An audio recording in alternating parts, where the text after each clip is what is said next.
Sir voice नहीं आ रही।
Sir voice नहीं आ रही है।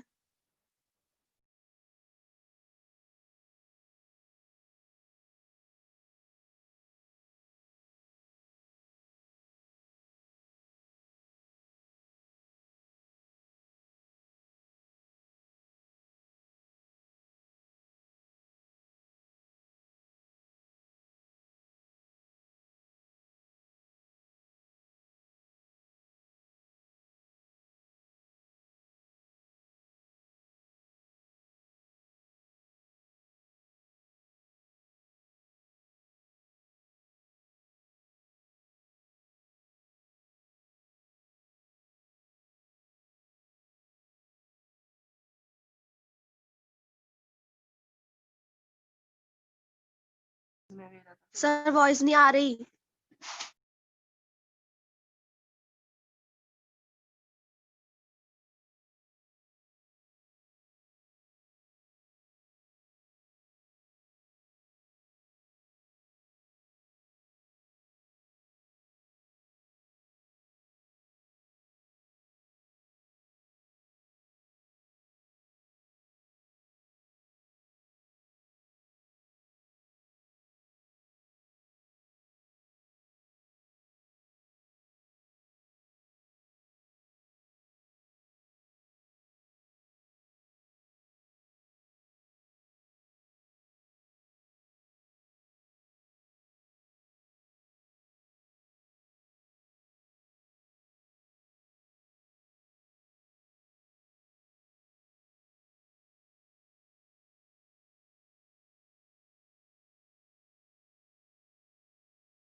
सर वॉइस नहीं आ रही और ना ही स्क्रीन दिखाई दे रही।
सर आपकी आवाज़ नहीं आ रही है।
सर वॉइस नहीं आ रही है।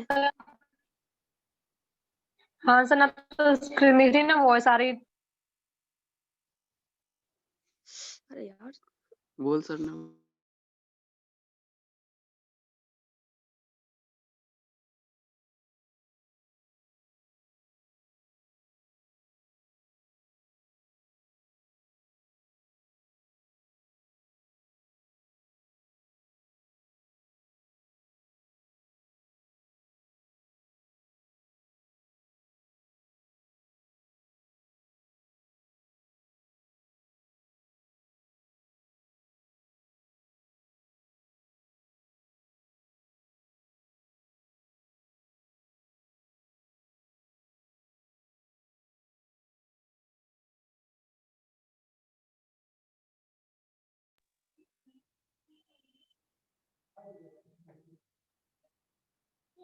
क्लियर है सबको?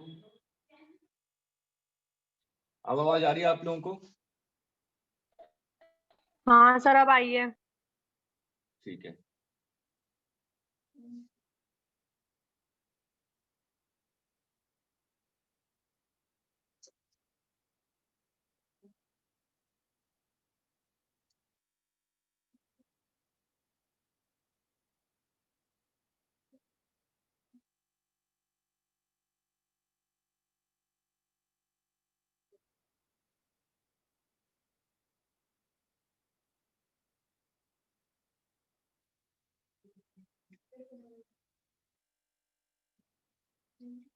देखिए, कल मैं सर्कुलर स्टार्ट करूँ, जो फ्रिक्शन वाला पार्ट है वो तो आज स्टार्ट कर दूंगा और उसको बाइंड अप करूंगा सैटरडे को, इसलिए एक्स्ट्रा क्लास पर। ठीक है, शेड्यूल के हिसाब से मेरे को स्टार्ट कर देना चाहिए।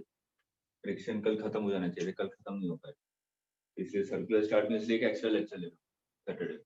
ठीक है,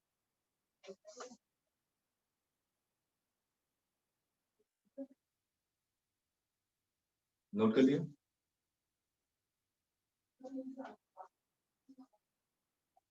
सिंपल सा क्वेश्चन है।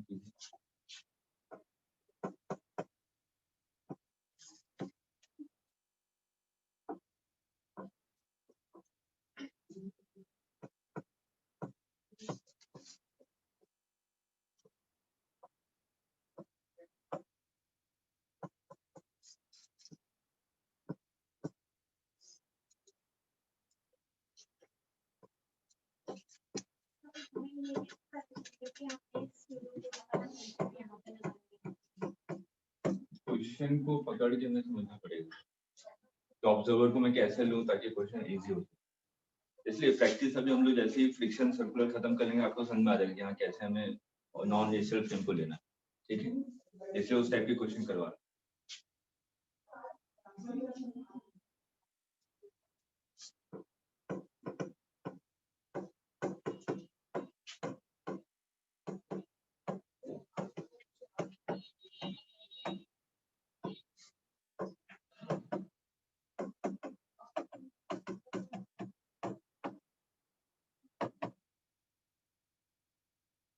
find M1 and M2 such that find F such that M1 and M2 are at rest with respect to trolley. Trolley के रेस्पेक्ट में M1 और M2 रेस्ट पे हैं. अगर रेस्ट पे होंगे तो ये क्या होगा, नेट फोर्स 0 होना चाहिए. बस इस कॉन्सेप्ट को अप्लाई कीजिए.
ऑब्जर्वर को यहाँ मान लीजिए ट्रॉली पे बैठा हुआ.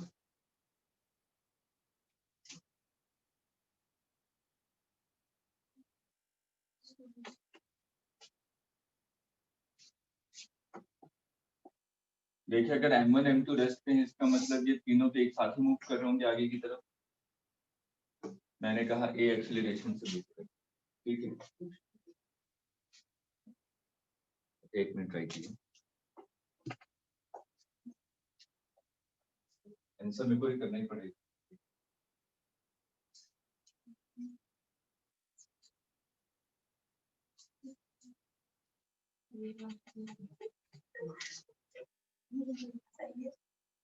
मेरे सही में कौन से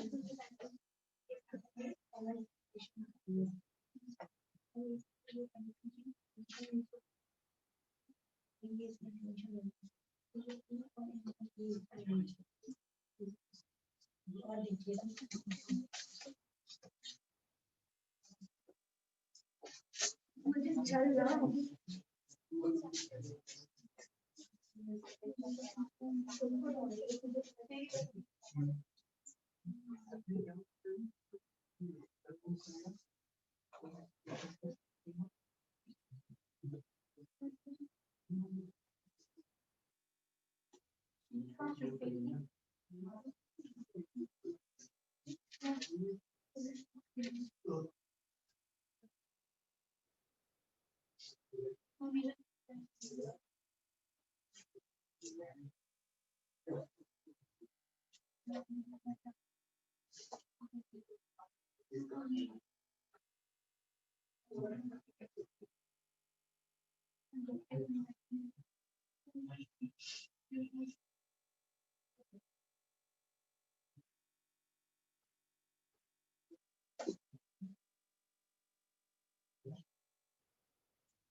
मतलब तुम मरने जा रहे हो तो दूसरे को भी अपनी मदद करके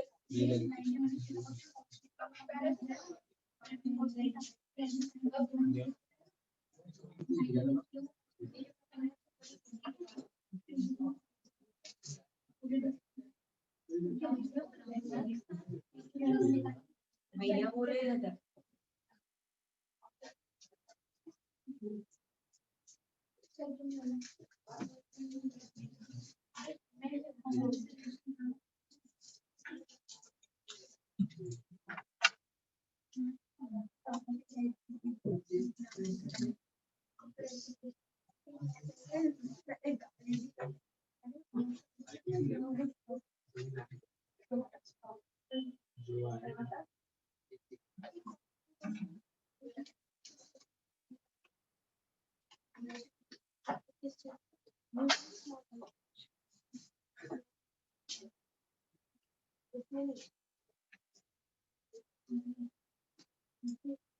देखिए common acceleration a is equal to force divided by total मास,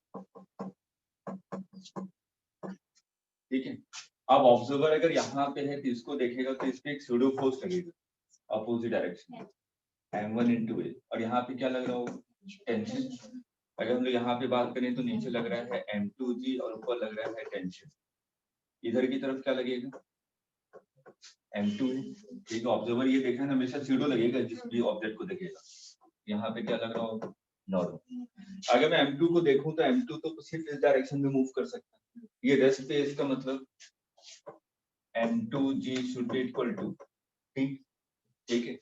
अगर ये रेस्ट पे है तो t is equal to m1a, यहाँ से t की वैल्यू से पुट कर दीजिए तो m2g is equal to m1a, a is equal to m2 by m1 into g, ये वैल्यू यहाँ पे पुट कर दीजिए f आ जाएगा, ठीक है। आगे सुनिए गौरांगी।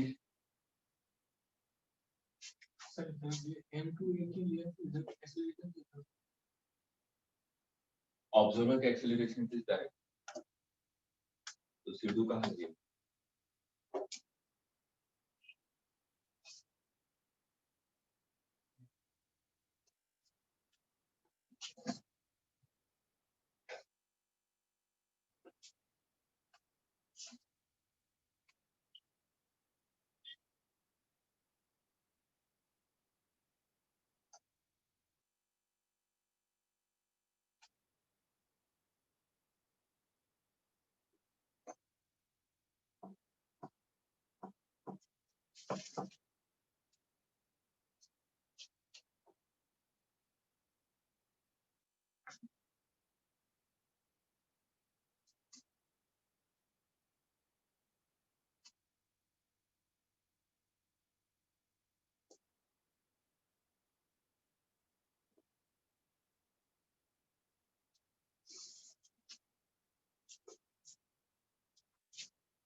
हो गया।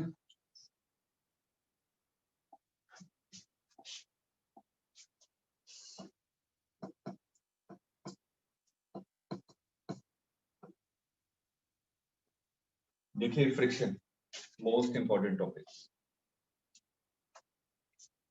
जब आगे जितने भी चैप्टर हैं हर चैप्टर में आपका फ्रिक्शन है, ठीक है। क्वेश्चन इजी आते हैं नीट से, टिपिकल नहीं आते।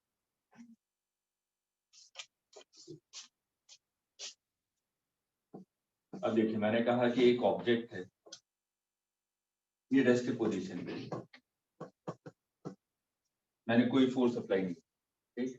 अगर इसका एफबीडी बनाऊं जब रेस्ट पोजीशन पे था तो नीचे एक mg लग रहा होगा, ऊपर एक normal, n is equal to mg इस वाले केस में, और कोई फोर्स अप्लाई नहीं किया। आपने कहा अभी भी ब्लॉक रेस्ट पे है, मैंने F फोर्स अप्लाई किया, ये अभी भी रेस्ट, ठीक है। जैसे कि ऑब्जेक्ट है, मैंने फोर्स अप्लाई किया हुआ है, लेकिन मूव नहीं कर रहा, रेस्ट पोजीशन पे है, ठीक। तो मैंने फोर्स अप्लाई किया है, लेकिन ऑब्जेक्ट अभी भी रेस्ट पे है, इसका मतलब नेट फोर्स क्या होना चाहिए, 0, ठीक। तो मैंने कहा कि नेट फोर्स 0 होना चाहिए, तो नीचे तो mg लग रहा था, इसको बैलेंस कर रहा था।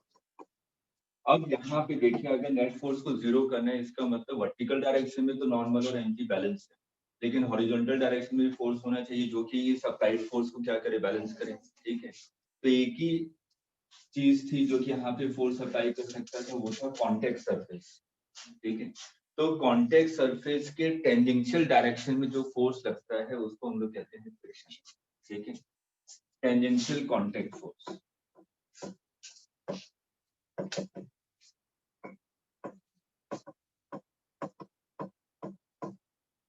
टेंजेंशियल कॉन्टेक्ट फोर्स को ही नाम दिया गया फ्रिक्शन।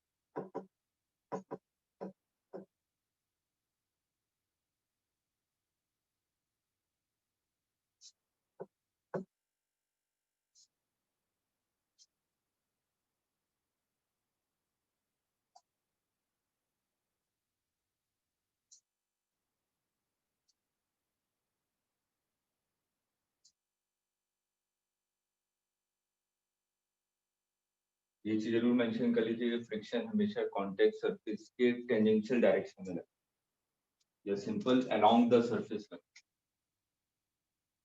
तो भी जब हम लोग डिस्कस पढ़ेंगे वहां पे भी ये कॉन्सेप्ट आएगा, सरफेस टेंशन में भी कॉन्सेप्ट आएगा, तो वहां पे कंफ्यूज हो जाते हैं कि ये डायग्राम क्यों बना दिया, क्योंकि हमेशा याद रखिए कि कॉन्टेक्ट सरफेस के टेंजेंशियल डायरेक्शन में लगता है फ्रिक्शन।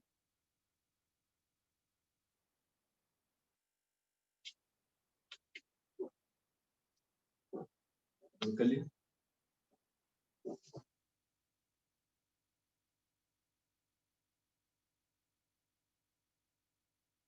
अच्छा, इस केस में सिर्फ और सिर्फ कॉन्टेक्ट फोर्स को देखिए, कॉन्टेक्ट फोर्स कौन कौन सी, नॉर्मल और फ्रिक्शन, सिर्फ ये दो कॉन्टेक्ट फोर्सेस। तो मैं सिर्फ इसी का डायग्राम बनाता हूँ, नॉर्मल और फ्रिक्शन, ये दोनों कॉन्टेक्ट फोर्स हैं। अगर आपसे पूछा गया कि नेट कॉन्टेक्ट फोर्स कितना है, तो नेट कॉन्टेक्ट फोर्स कितना होगा, इन दोनों के बीच में एंगल कितना है, 90, रिजल्टेंट ये होगा कुछ, ठीक है। तो net contact force will be equal to √n² plus, इसको याद रखिए हमेशा, net contact force will be √n² plus f²।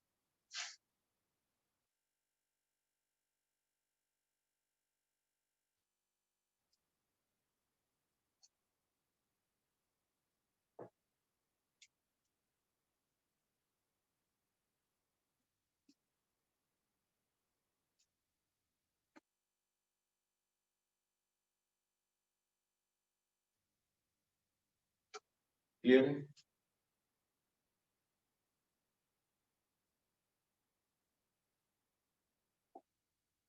देखिए, फ्रिक्शन को हम लोग मैथमेटिकली ये फाइंड आउट किया गया है कि F इज इक्वल टू क्या होता है, म्यू इनटू F। ये एक्सपेरिमेंटल रिजल्ट है, इस चीज को याद रखिएगा कि F is equal to mu into n, ये क्या है आपका एक्सपेरिमेंटल रिजल्ट है, ठीक। There mu is coefficient of friction, mu को कहते हैं कोएफिशिएंट ऑफ फ्रिक्शन, और n क्या है, नॉर्मल। ये एक्सपेरिमेंटल रिजल्ट है।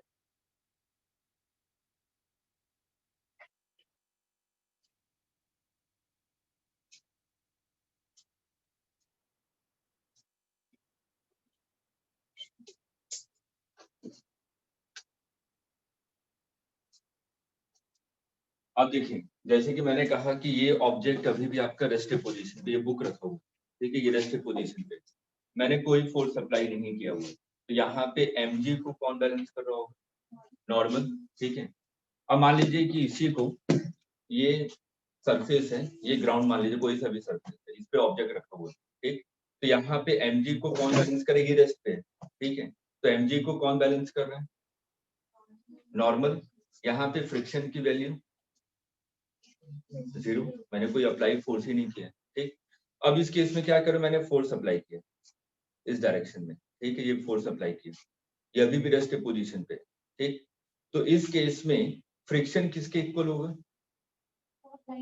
अप्लाइड फोर्स के, तभी तो ये रेस्ट पोजीशन पे रहेगा। मैंने और फोर्स अप्लाई किया, मैं फोर्स का मैग्नीट्यूड बढ़ा रहा हूँ, ठीक है, अभी भी ये रेस्ट पोजीशन पे है, तो फ्रिक्शन किसके इक्वल होगा, अप्लाइड फोर्स के। लेकिन इसकी एक लिमिट है ना, ठीक है, मैं फोर्स तो बढ़ा रहा हूँ, ये अभी भी रेस्ट पोजीशन पे, एक ऐसा टाइम आएगा जब ये मूव करने लगेगा, ठीक है। तो इसको अगर हम लोग दूसरे सेंस में समझें, इसका मतलब जो फ्रिक्शन है, जब तक ये मूव नहीं कर रहा, ठीक है, फ्रिक्शन अपने आप को एडजस्ट कर रहा है, ठीक है। जब तक ये ऑब्जेक्ट मूव नहीं कर रहा, तो मैंने अप्लाइड फोर्स को 0 रखा, तो फ्रिक्शन की वैल्यू क्या होगी, 0, ठीक है। मैंने फोर्स के मैग्नीट्यूड रखा 2 न्यूटन, तो फ्रिक्शन भी क्या रहेगा, 2 न्यूटन, ठीक है। लेकिन जो कॉन्टेक्ट सरफेस है, इसने कहा कि मैं तो मैक्सिमम 10 न्यूटन लगा सकता हूँ, इससे ज्यादा मेरे में क्षमता नहीं है कि इससे ज्यादा फोर्स अप्लाई कर सकूं, ठीक है। तो मैंने कहा कि जब तक मैं अप्लाइड फोर्स, मैंने कहा 8 न्यूटन है, फ्रिक्शन कितना होगा, 8 न्यूटन, ठीक है।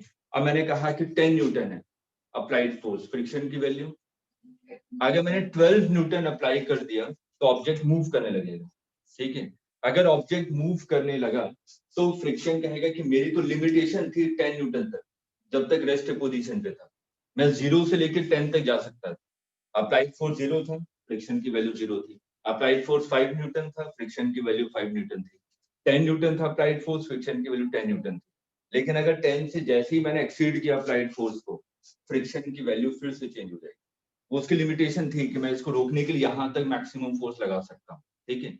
लेकिन जैसे ही एक बार मूव कर गया, तो इसका मतलब हम लोग फ्रिक्शन को 2 पार्ट में डिवाइड करते हैं, स्लाइडिंग फ्रिक्शन,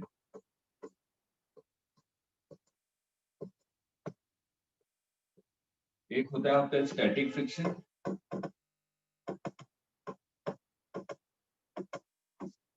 और एक होता है kinetic friction.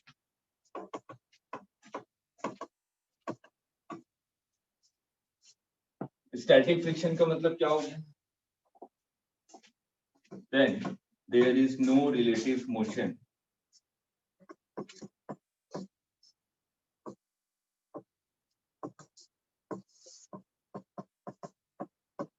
between contact surfaces,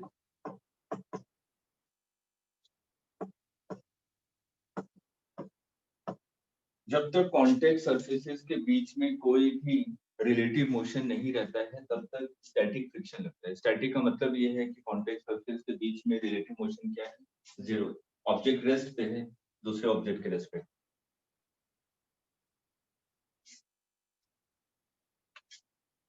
तो आपने देखा कि जब तक स्टैटिक फ्रिक्शन लगेगा, तो स्टैटिक फ्रिक्शन की वैल्यू तो आपकी चेंज होती रहती है। अगर मैंने अप्लाइड फोर्स 0 रखा तो 0 रहेगा, 2 न्यूटन अप्लाई किया तो 2 न्यूटन रहेगा। तो यहाँ पे लिखा गया, it is self adjusting in nature, it is self-adjusting in nature। ये अपने आप को एडजस्ट करता रहता है अप्लाइड फोर्स के हिसाब से, और इसकी जो वैल्यू होती है Fs की value maximum μs into n, और मिनिमम कितनी होती है, 0। और ये जो मैक्सिमम वैल्यू है μs into n, इसको हम लोग कहते हैं लिमिटिंग फ्रिक्शन।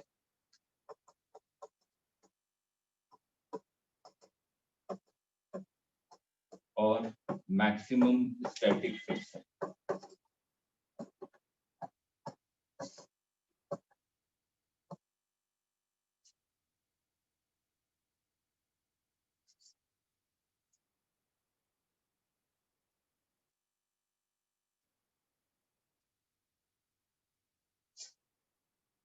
नोट कर लीजिए।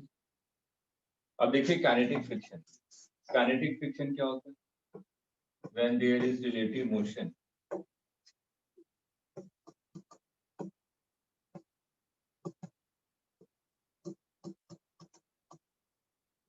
between contact surface,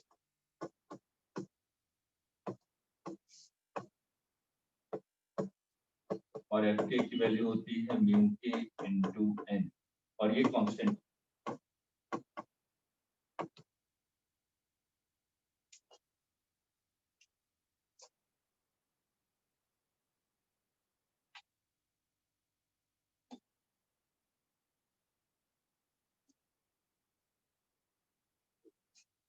ये लिख सकता हूँ। तो जब हमारे क्वेश्चन बनता है, क्वेश्चन आने की प्रोबेबिलिटी इसी पार्ट से होती है। 99% चांस है कि जो क्वेश्चन आएगा वो स्टैटिक फ्रिक्शन से रिलेटेड ही आएगा। ठीक है, रेस्ट पे रहते हैं उस समय तक।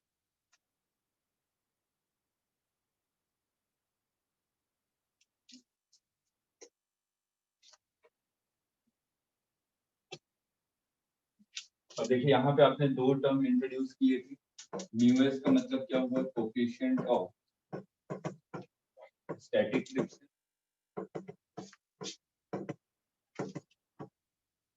और म्यू के का मतलब कोएफिशिएंट ऑफ काइनेटिक फ्रिक्शन।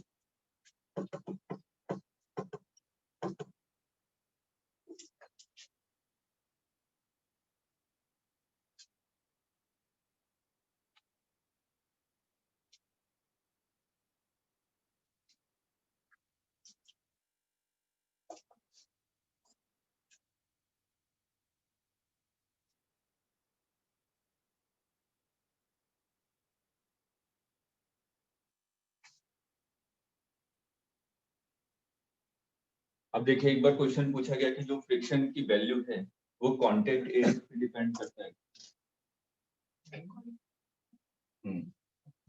जैसे कि मैंने कहा कि 5 kg का ब्लॉक है, ये है इसका कांटेक्ट एरिया। ठीक है, मैंने कहा सेम 5 kg का ब्लॉक है,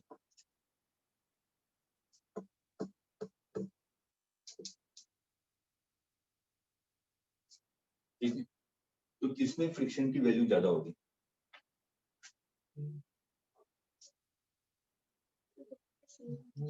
क्योंकि आपने देखा जो फ्रिक्शन होता है वो क्या होता है? Mu into N.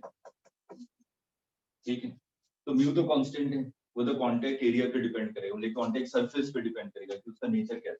लुब्रिकेंट डाला हुआ तो बहुत ही स्मूथ हो जाएगा, ठीक है। रफ है तो उसकी फ्रिक्शन की वैल्यू काफी ज्यादा होगी। ठीक, तो यहाँ पर अगर मैं बात करूँ तो जो फ्रिक्शन है वो किस पे डिपेंड कर रहा है? नॉर्मल पे। ठीक है, अगर फर्स्ट वाले केस में देखूं तो नॉर्मल कितना हो जाएगा? 5G। अगर मैं सेकंड वाले केस में भी देखूं तो नॉर्मल की वैल्यू कितनी हो जाएगी? 5G। ठीक है, तो यहाँ पे जो फ्रिक्शन है वो इंडिपेंडेंट ऑफ कांटेक्ट एरिया होता है। ठीक है, बहुत साल पहले बीएमपी में शायद ये पूछा गया, friction doesn't depends on contact area.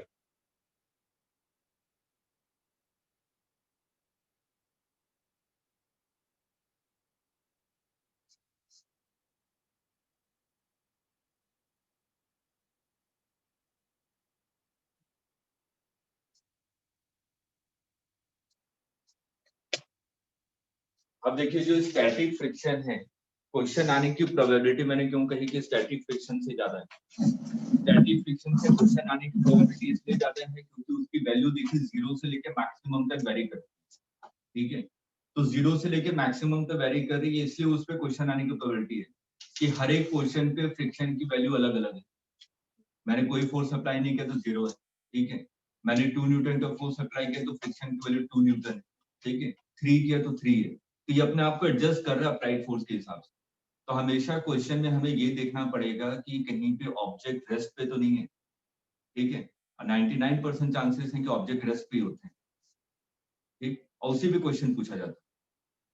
तो यहाँ पे देखिए फ्रिक्शन का मैग्नीट्यूड तो मैं डायरेक्ट निकाल सकता हूँ अगर ऑब्जेक्ट रेस्ट पे है। देखिए कई बार स्टूडेंट बोलते हैं सर इसमें क्वेश्चन को पिक कैसे करें, मेरे को पता ही नहीं चलता।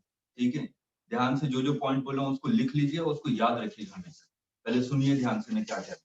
मैंने कहा कि सबसे पहले क्वेश्चन में हमें ये देखना पड़ेगा कि ऑब्जेक्ट रेस्ट पे तो नहीं है। अगर मैंने ये पता लगा लिया कि ऑब्जेक्ट, मतलब कि ऑब्जेक्ट रेस्ट का मतलब क्या हुआ? Relative motion between contact surface. ठीक है, जैसे कि मैंने कहा कि ये ऑब्जेक्ट है, अगर ये ऑब्जेक्ट है आपका, ठीक है, ये दो ऑब्जेक्ट है, एक के ऊपर एक रखे हुए हैं। ठीक, ये तो अब अगर मैं ग्राउंड फ्रेम में देखूं ये मूव कर रहा है, ग्राउंड फ्रेम में तो दोनों मूव कर रहे हैं ना, ये मूव कर रहे हैं, एक के ऊपर एक ऑब्जेक्ट रखा हुआ है, ठीक। लेकिन मैं यहाँ पे रिलेटिव मोशन के बारे में बात करूंगा। जब भी हम लोग फ्रिक्शन के बारे में बात करेंगे तो हमेशा किसके बारे में बात करेंगे? कॉन्टेक्ट सरफेस, ठीक है। अगर कॉन्टेक्ट सरफेस के बीच में कोई भी रिलेटिव मोशन नहीं है तो इसका मतलब कौन सा फ्रिक्शन एक्ट करेगा? Static friction. तो अभी तो ये दोनों ऑब्जेक्ट तो साथ में मूव कर रहे थे ना, मतलब कि इन दोनों के बीच में कोई भी रिलेटिव मोशन नहीं था, ठीक। तो कौन सा फ्रिक्शन एक्ट करेगा? स्टैटिक फ्रिक्शन, ठीक है। अब दूसरा इंपॉर्टेंट पॉइंट कि फ्रिक्शन का मैग्नीट्यूड तो मैं निकाल सकता हूँ। अगर स्टैटिक फ्रिक्शन होगा तो फ्रिक्शन का मैग्नीट्यूड किसके इक्वल होगा? अप्लाइड फोर्स के इक्वल। सिंपल, खत्म क्वेश्चन यहीं पे, ठीक है। तो दूसरा पॉइंट कि अगर उसका डायरेक्शन, मेन मुद्दा होता है डायरेक्शन, जो फ्रिक्शन अपने हिसाब से होता है, डायरेक्शन चेंज करता रहता है। कहीं पे फ्रिक्शन, अभी मैंने फोर्स ऐसे अप्लाई किया, फ्रिक्शन अपोजिट लग रहा होगा, फोर्स ऐसे अप्लाई किया, फ्रिक्शन ऐसे लग रहा होगा, फोर्स ऐसे अप्लाई किया, फ्रिक्शन ऐसे लगेगा, ठीक है। तो फ्रिक्शन अपने डायरेक्शन को चेंज कर सकता है किसी भी इंस्टेंट पे, ठीक है। तो हम लोग जब भी डायरेक्शन निकालेंगे हमेशा एक पॉइंट को याद रखें, फ्रिक्शन क्या चाहता है? एक सिंगल सा स्टेटमेंट है, फ्रिक्शन ये चाहता है कि हमेशा कांटेक्ट सरफेसेस साथ में रहें, ठीक है। फ्रिक्शन यही चाहता है कि दोनों कांटेक्ट सरफेस, वैसे मैंने कहा ये दोनों कांटेक्ट में है, ठीक है। तो फ्रिक्शन चाहेगा कि दोनों का कांटेक्ट हमेशा साथ में रहे, ठीक है। ये एक दूसरे के रिस्पेक्ट में मूव ना करें, फ्रिक्शन यही चाहता है, ठीक है। और इसी को हमेशा अपोज करता है, ठीक। तो फ्रिक्शन चाहता है कि दो पॉइंट ऑफ कांटेक्ट हमेशा साथ में रहे, ठीक है। तो अगर हमेशा साथ में रहें तो उसको साथ में रहने के लिए वो कुछ भी करेगा, ठीक है।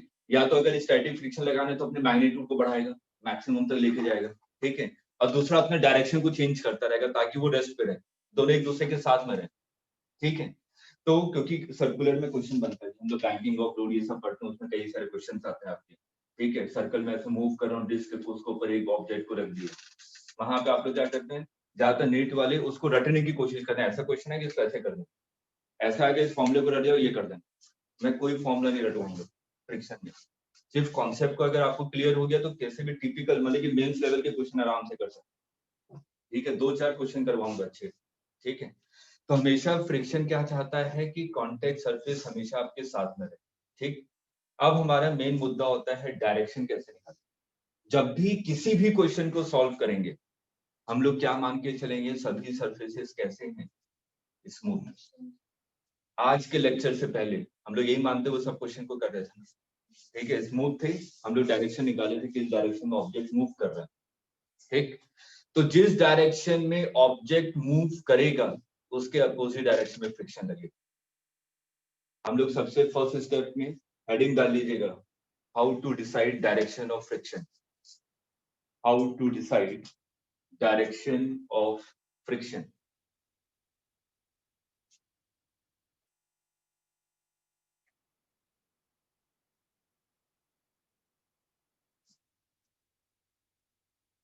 First point, friction always opposes relative motion between contact surfaces.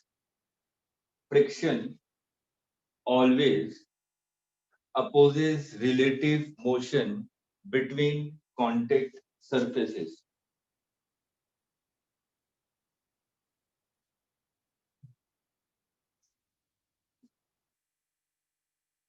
ठीक है। दूसरा कि अगर आपको डायरेक्शन निकालना है आप लोग क्वेश्चन को कैसे प्रोसीड करेंगे कि सभी सरफेसेस क्या हैं? स्मूथ हैं। जिस डायरेक्शन में ऑब्जेक्ट मूव करेगा या उसकी टेंडेंसी होगी मूव करने की, उसके अपोजिट डायरेक्शन में फ्रिक्शन लगेगा। लिख लीजिए इसको।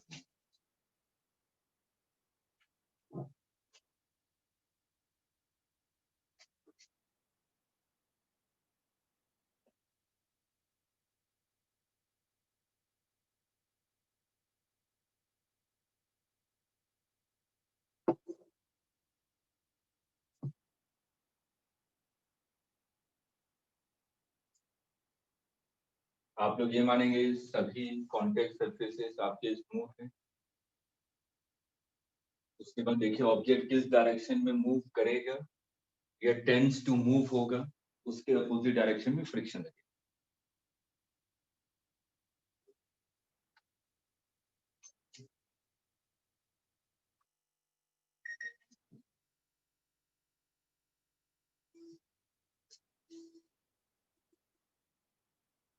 क्लियर है?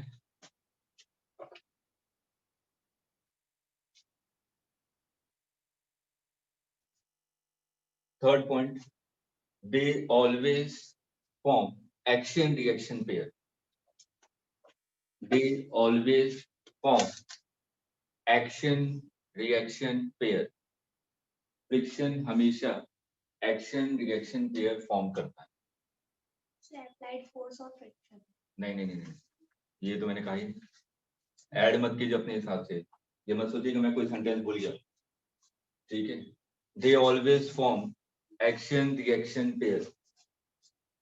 अभी बता दूं कि एक्शन रिएक्शन पेयर का मतलब क्या होता है.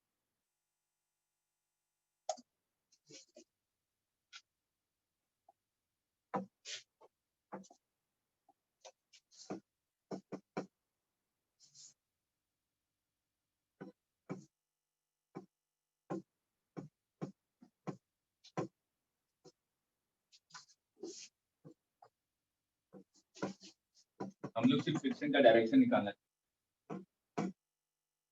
ठीक है. अब फ्रिक्शन का डायरेक्शन लोग डिसाइड कैसे करेंगे. किसी भी एक ऑब्जेक्ट को देखिए. ठीक है. तो आपकी मर्जी किसी को भी देखिए. मैंने कहा कि इस वाले ऑब्जेक्ट को मैंने देखा. ठीक. अगर मैं यहाँ पे बात करूं, पॉइंट ऑफ कांटेक्ट तो ये एक पॉइंट M2 पे है और एक पॉइंट आपका M1 पे. ठीक है. दोनों पॉइंट्स A एंड B ये क्या चाहते हैं, साथ में रहें हमेशा. ठीक है. तो अगर मैंने फोर्स इस डायरेक्शन में अप्लाई किया तो ये B पॉइंट कहाँ जाएगा, लेफ्ट डायरेक्शन में. ठीक है. B पॉइंट आपका लेफ्ट डायरेक्शन पे जाएगा तो A तो चाहता है ना कि B के साथ है. तो A क्या करेगा, B पे फ्रिक्शन इस डायरेक्शन में लगा देगा तुरंत. ठीक है. क्योंकि B कहाँ जा रहे हैं, लेफ्ट डायरेक्शन. तो A कहेगा कि मेरे को B के साथ रहना है, तो B पे वो फोर्स लगाएगा कि मैं पीछे की तरफ खींचूं. ठीक है. ताकि दोनों ऑब्जेक्ट क्या रहे हमेशा साथ में. तो मैंने कहा कि हमेशा फ्रिक्शन क्या होता है, एक्शन रिएक्शन पेयर बनाता है. अगर M1 पे फ्रिक्शन राइट डायरेक्शन में लग रहा है तो M2 पे फ्रिक्शन कहाँ लगेगा, लेफ्ट. बस आगे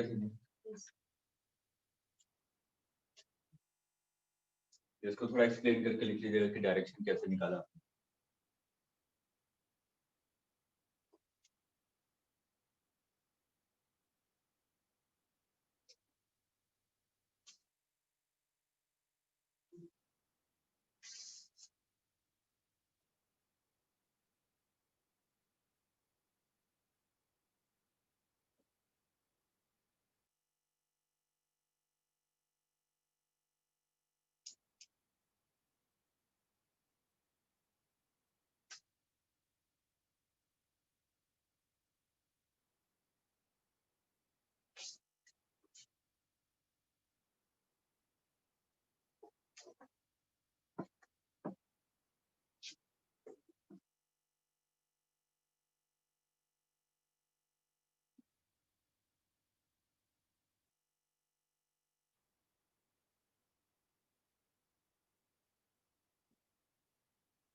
देखिए अगले हफ्ते तक आप लोगों की काउंसलिंग सेशन रखूंगा.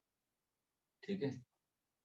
आकाश के ये फैकल्टी है, काफी एक्सपीरियंस होल्डर, अप्रॉक्स 37 इयर्स का एक्सपीरियंस है. ठीक है. तो अपना एक्सपीरियंस आपसे शेयर करेंगे, यहाँ किस पोजीशन पे ध्यान दें, कहाँ पे ध्यान ना दें. ठीक.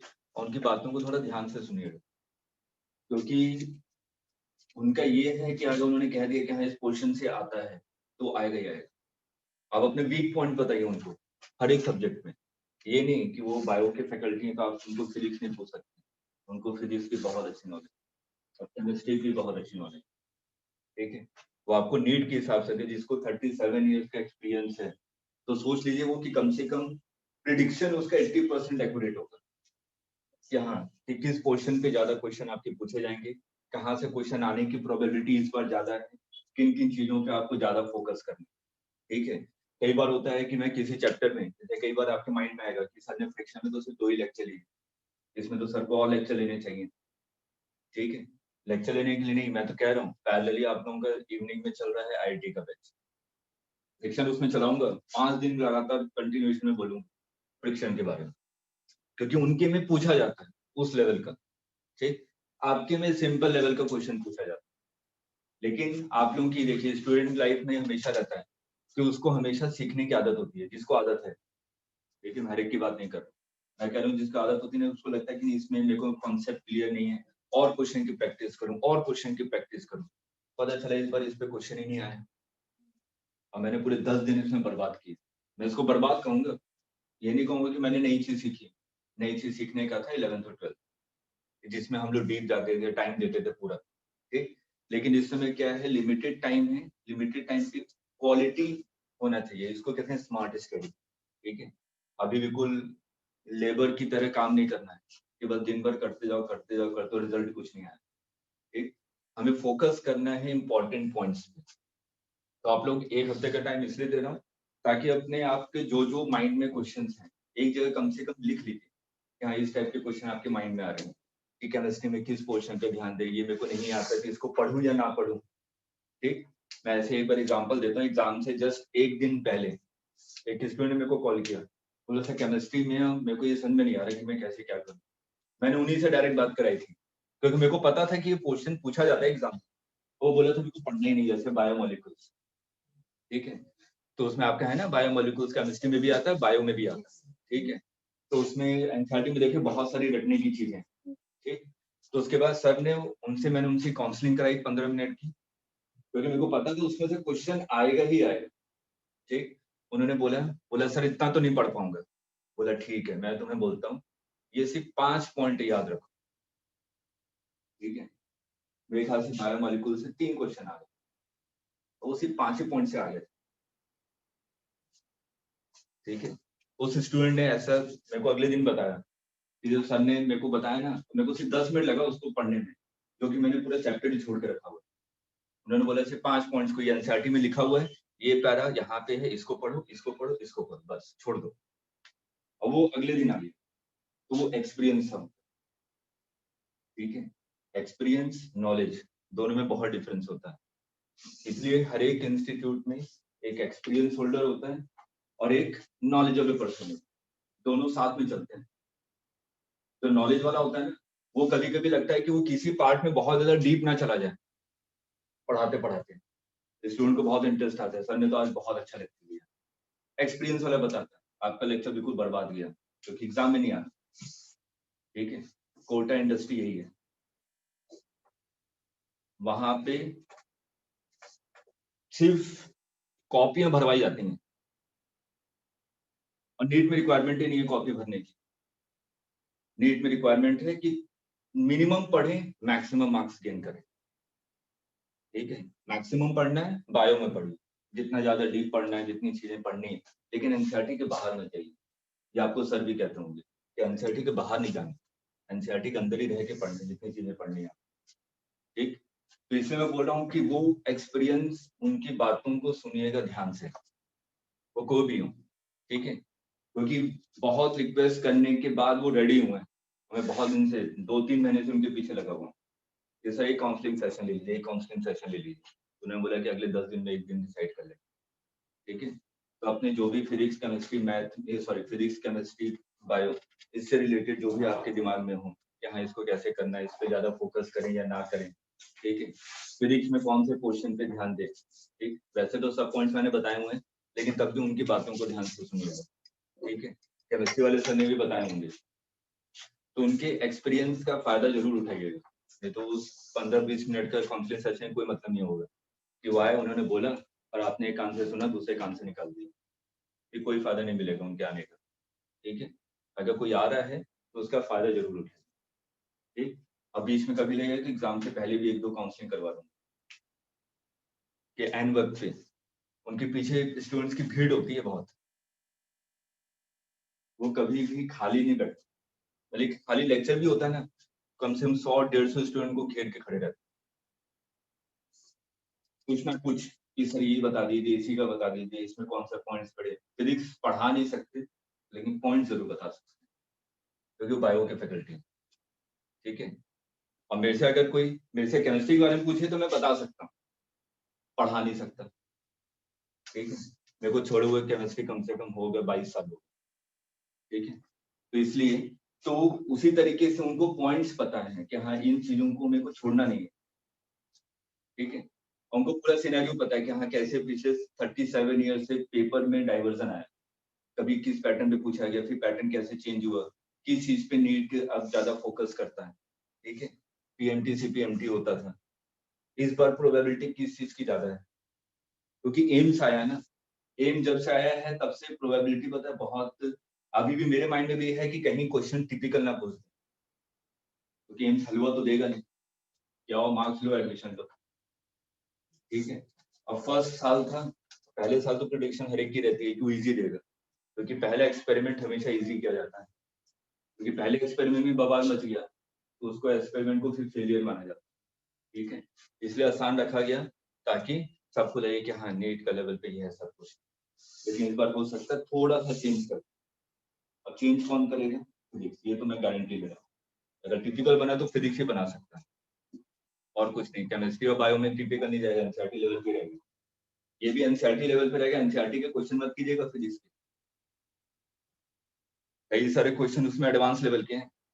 कई सारे कहते हैं ना फैकल्टी, अरे एनसीईआरटी कर लो बस, एनसीईआरटी में काइनेमेटिक्स में देखिएगा बहुत अच्छे अच्छे क्वेश्चन दिए हैं वो, जो आखिरी के एक्सरसाइज से क्वेश्चन रहते हैं, ठीक है। अगर किया होगा स्कूल टाइम में तो देखोगे बहुत अच्छे अच्छे क्वेश्चन मिल जाते हैं, और वो सब क्वेश्चन मेंस में एज इट इज पूछेगा, कोई न्यूमेरिक वैल्यू भी चेंज नहीं की, डायरेक्ट क्वेश्चन पूछा गया। अभी रिसेंटली नहीं लेकिन पिछले 30 सालों में देखें तो सब एनसीईआरटी के क्वेश्चन मेंस में आ चुके हैं, ठीक है। प्री और मेंस तो अभी हुआ ना, पहले होता था प्री और हम लोग कहते थे मेंस इंजीनियरिंग में। प्री का मतलब सिर्फ ऑब्जेक्टिव और मेंस का मतलब सब्जेक्टिव पेपर, जब मैंने दिया था तो सब्जेक्टिव पेपर, ठीक है। उसके बाद ये तो अभी 2011-12 से ये चेंज हुआ कि सिर्फ ऑब्जेक्टिव ही रहेगा, ठीक। इसलिए उस चीज का थोड़ा सा फायदा उठाइएगा। हफ्ते 10 दिन के अंदर एक काउंसलिंग सेशन की रखूंगा, ठीक है। उनका नाम है डॉक्टर प्रफुल्ल, एम्स के रिटायर्ड डायरेक्टर, ठीक है। और ज्यादा चीज नहीं बताऊंगा, बहुत अच्छी खासी प्रोफाइल है उनकी, ठीक। तो वो एमबीबीएस वालों को भी पढ़ाते हैं, ठीक है, एम्स के हैं। तो वो मेरे ख्याल से बताएंगे भी नहीं अपने बारे में, वो सिंपल आएंगे काउंसलिंग सेशन लेंगे, उसके बाद फिर वो निकल जाएंगे, ठीक है। तो मैं पहले उनके बारे में बता रहा हूँ कि वो एम्स के रिटायर्ड डायरेक्टर और 37 ईयर्स उनका एक्सपीरियंस है मेडिकल स्टूडेंट को पढ़ाने का। तो उनसे जितने आप चीजें सीख सकें उसको सीखिए। वो आकाश के एचओडी हैं रिसेंटली अभी भी, ठीक है। और मैं उन्हीं के अंडर में था, लेकिन मेरे पास 2 ब्रांच थे, एक तो नीट लेवल का था और एक इंजीनियरिंग लेवल का। तो नीट में मेरे एचओडी वही थे, ठीक। तो उन्होंने मेरे को भी गाइड किया। जब स्टार्टिंग में मैं था तो मैं बहुत डिटेल में चला जाता था, इतना डिटेल में कि स्टूडेंट को लगता था कि आज फ्रिक्शन समझ में आ गया मेरे को, ठीक है, लेकिन वो एग्जाम में क्वेश्चन ही नहीं आता, ठीक।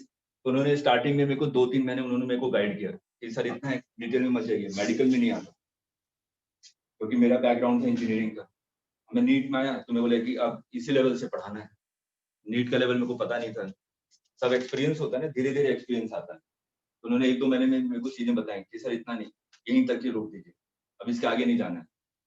क्योंकि जब स्टार्टिंग में होता है, मैं पढ़ाता तो मेरे को लगता नहीं स्टूडेंट को सब चीज आ जाए, जितनी चीजें मेरे माइंड में है उतनी चीजें उनके दिमाग में भी आ जानी चाहिए, ठीक है।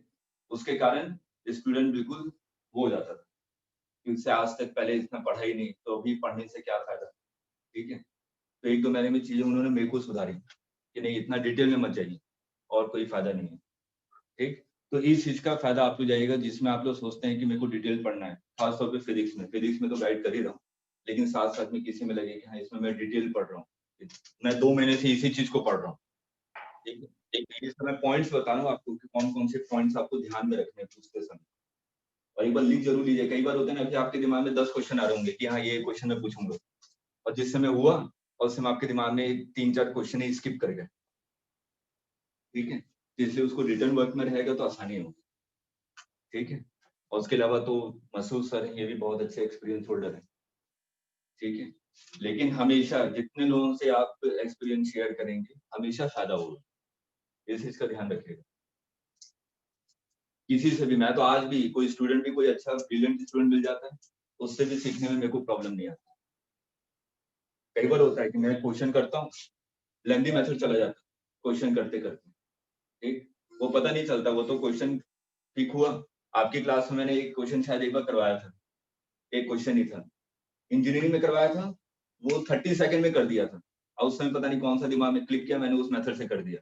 और आपकी क्लास में कर रहा था, वो 10 मिनट पूरा टाइम ले लिया मेरा उस क्वेश्चन, क्योंकि फिजिक्स है, किस समय कौन सा कॉन्सेप्ट क्लिक हुआ आपके दिमाग में, और बस पेन चलना उसी हिसाब से स्टार्ट हो जाता है। गलत मतलब गलत नहीं होता कॉन्सेप्ट, एक लेंदी कॉन्सेप्ट आ जाता है दिमाग में।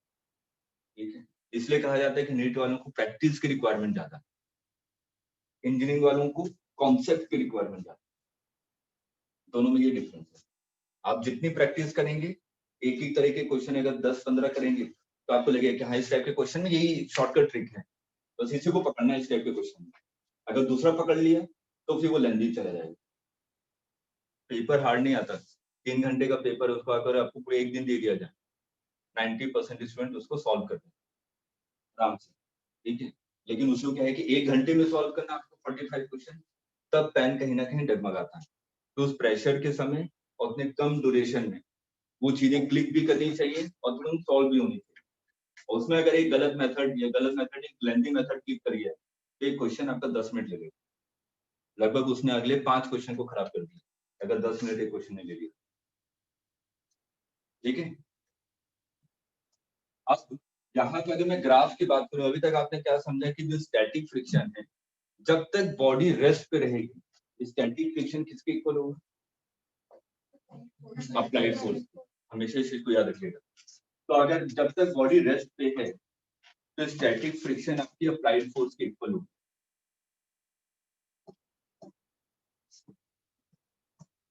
इसका मतलब दोनों के बीच में ग्राफ कैसा आना चाहिए?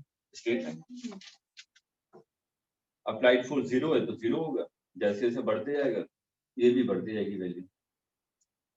ठीक है, फ्रिक्शन जो कहेगा तो मैं तो मैक्सिमम लगा सकता हूँ, इसके आगे नहीं लगा सकता। एफ एक्स मैक्स स्टैटिक की मैक्सिमम लिमिटिंग वैल्यू। ठीक है, अब इसके ऊपर भी अगर मैंने अप्लाई किया तो रिलेटिव मोशन आ जाएगा ना, इसने मैक्सिमम लगा दिया, अब मैंने इसको ऊपर अप्लाई किया तो ये मूव करने लगेगा, मूव करने लगेगा तो कौन सा फ्रिक्शन आ जाएगा? Kinetic friction. और काइनेटिक फ्रिक्शन की वैल्यू क्या होती है? कांस्टेंट। अब म्यू एस और म्यू के को अगर मैं देखूं, mu S is always greater than mu. ठीक है, जो कोफिशिएंट ऑफ स्टैटिक फ्रिक्शन होता है वो हमेशा म्यू के से बड़ा होता है। ठीक, लॉजिकली भी आप लोग सोच सकते हैं कि अगर ये दोनों बॉडी रेस्ट पे, ठीक है, मूव नहीं कर रही, तो इन दोनों को बीच में एक एडेसिव फोर्स भी लग रहा होगा, है ना। अब मूवमेंट आ गई, जैसे कि मैंने कहा कि जैसे कि केमिस्ट्री से हम लोग अच्छे तरीके से समझ सकते हैं, अभी इन दोनों के बीच में कोई मूवमेंट नहीं हो रहा, बल्कि इनके बीच में कुछ बॉन्डिंग भी बन रही होगी, है ना। लेकिन मूवमेंट जब स्टार्ट हो गया तो बॉन्डिंग बनने के लिए मैं टाइम दे रहा हूँ क्या? नहीं ना। तो मतलब कि बॉन्डिंग के कारण जो एक एक्स्ट्रा फोर्स मेरे को मिल रहा था वो काइनेटिक फ्रिक्शन में नहीं मिल पाता।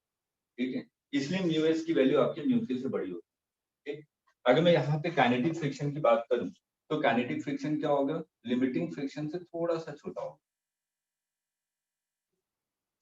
और कांस्टेंट होगा। तो ये जो वैल्यू है ये काइनेटिक फ्रिक्शन। आगे समझें, ये लिमिटिंग फ्रिक्शन से इसकी वैल्यू थोड़ी छोटी होगी।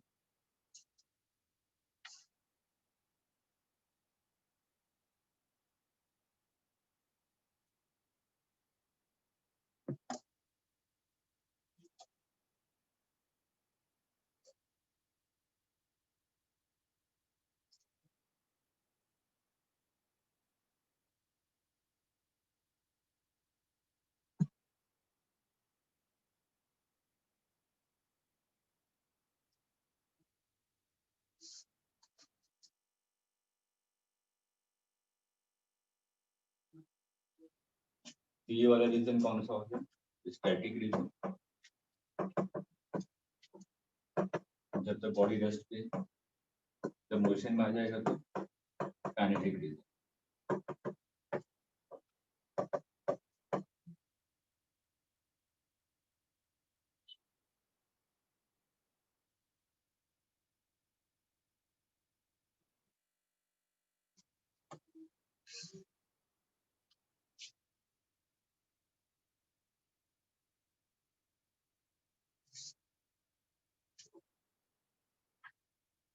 और दूसरा क्वेश्चन में कई बार सिंपल म्यू दे रहा था, जैसे मैं लिख दिया म्यू इज इक्वल टू 0.5, ठीक है।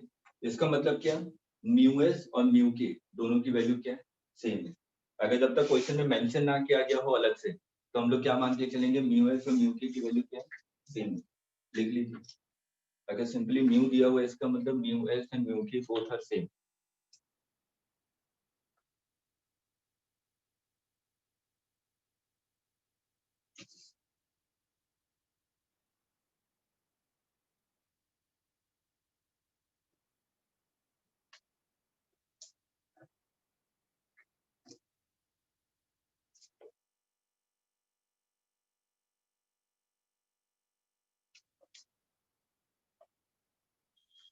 नोट कर लीजिए।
चलिए सिंपल सा क्वेश्चन,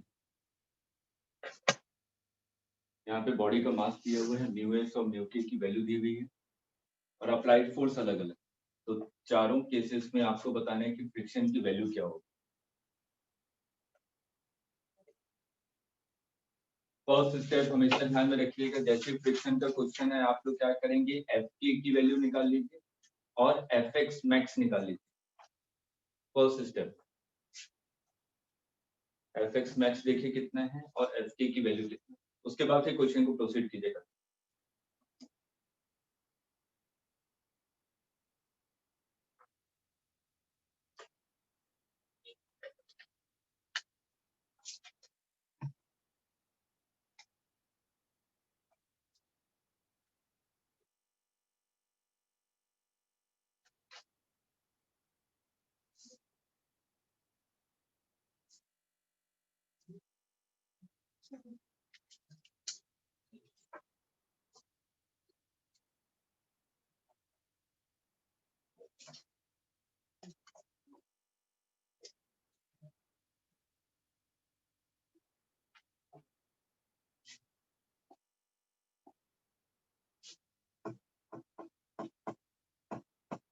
देखिए F X max mu S into N, N की वैल्यू कितनी है 10, तो ये 4 न्यूटन आ गया और एफ के की वैल्यू म्यू के इंटू 10 3 न्यूटन, ठीक है।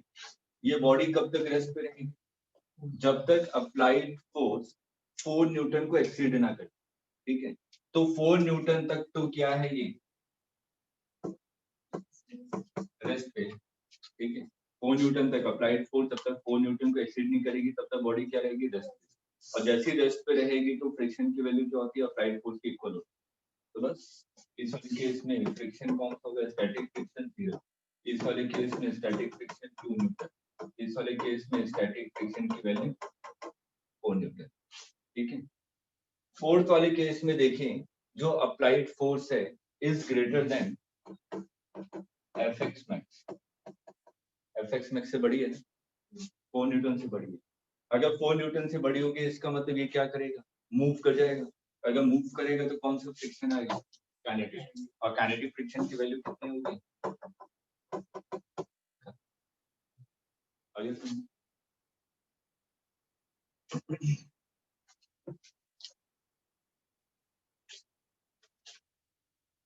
नोट कर लीजिए।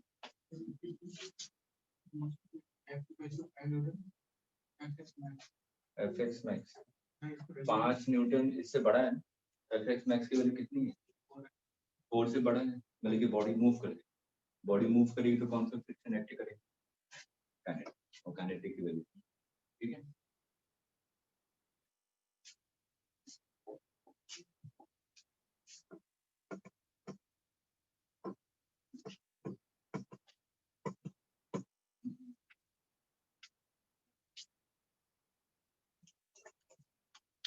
अब देखिए angle of friction. Angle of friction को हमने कैसे डिफाइन किया है, जब बॉडी रेस्ट पे हो और कौन सा फ्रिक्शन एक्ट कर रहा हो, लिमिटिंग फ्रिक्शन, ठीक है। इस पॉइंट को याद रखिएगा कि एंगल ऑफ फ्रिक्शन हम लोग कब डिफाइन करते हैं, जब बॉडी रेस्ट पे हो और लिमिटिंग फ्रिक्शन एक्ट कर रहा हो। When body is at rest and limiting friction is acting on the body.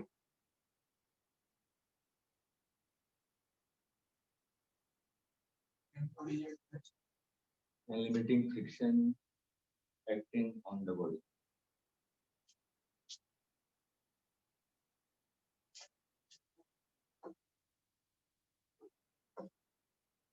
मैंने कहा इसमें लिमिटिंग फ्रिक्शन एक्ट कर रहा है एफ एक्स मैक्स और नॉर्मल एक्ट कर रहा है। मैं सिर्फ और सिर्फ कॉन्टैक्ट फोर्स को बना रहा हूं और सब नहीं दिखा रहा है कि अप्लाइड फोर्स कहाँ है, ठीक।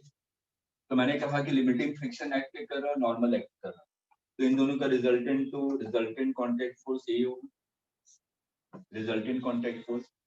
तो इस केस में रिजल्टेंट कॉन्टैक्ट फोर्स और नॉर्मल के बीच में जो एंगल होगा उसी को हम लोग क्या कहेंगे, एंगल ऑफ फ्रिक्शन, ठीक है। Angle between net contact force and normal is known as angle of friction, ठीक। तो यहाँ का अगर मैं tan अल्फा लिखूं तो tan अल्फा क्या हो जाएगा, परपेंडिकुलर डिवाइडेड बाय बेस, ठीक है। ये परपेंडिकुलर क्या है, एफ एक्स मैक्स, ठीक है। तो ये कितना हो जाएगा, F X max divided by normal. F X max की वैल्यू कितनी होती है, mu S N divided by N. तो यहाँ से अल्फा इज इक्वल टू क्या आ गया, tan इनवर्स म्यू। ये होता है angle of friction.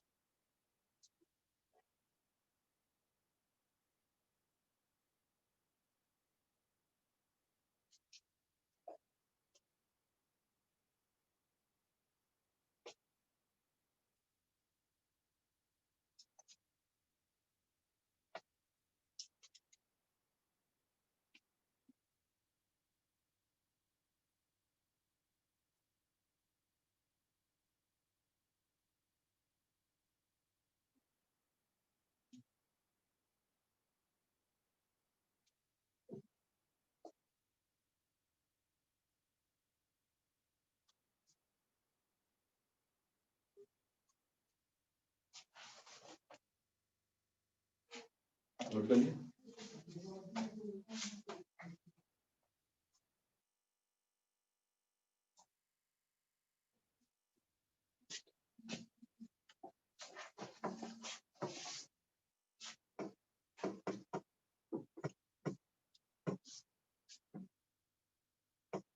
Important question, इसके रिजल्ट को याद रखिए।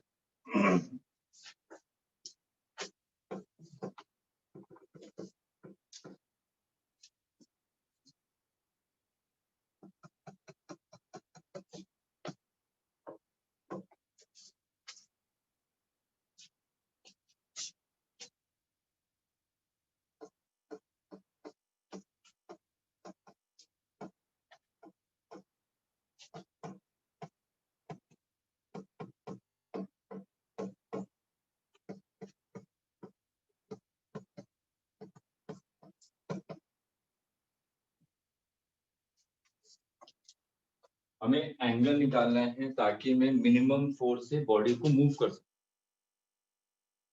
ठीक है। किस एंगल पे मैं फोर्स लगाऊं ताकि फोर्स की वैल्यू क्या है, मिनिमम है, ये क्वेश्चन।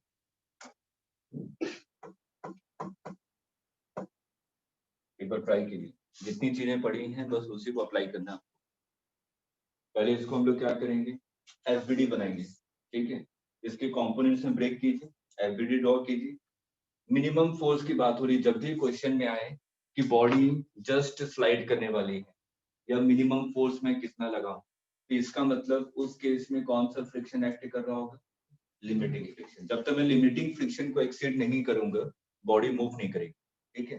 तो जब भी इस तरह के क्वेश्चन आए कि मेरे को मिनिमम फोर्स निकालना है या बॉडी जस्ट स्लाइड होने वाली है, जस्ट मूव करने वाली है, ऐसे वर्डिंग अगर नजर आए तो इसका मतलब कौन सा फ्रिक्शन एक्ट कर रहा होगा, लिमिटिंग फ्रिक्शन। ये सब पॉइंट जरूर मेंशन कर लीजिए कि कैसे पता चले कि क्या अप्लाई